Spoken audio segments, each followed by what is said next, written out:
60 seconds, one story. I want to talk about the dirty nature of democracy.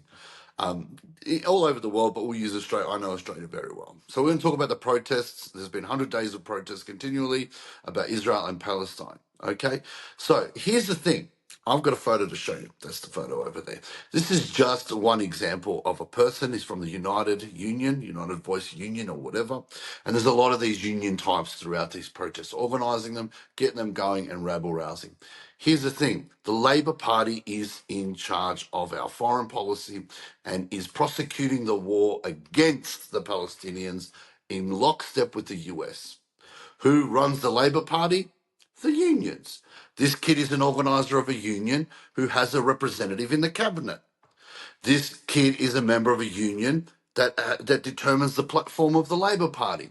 This kid is a member of a union that voted to support, as a group, to support Israel, not Palestine. And then they get on the streets and brainwash our children to collect them into a group and to make sure they vote for Labor instead of Greens, who are also out there rabble rousing.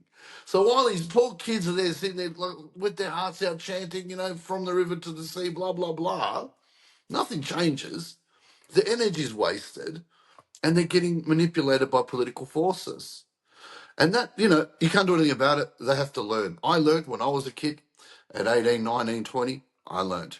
They got to learn as well. But isn't it just the irony? It's beautiful.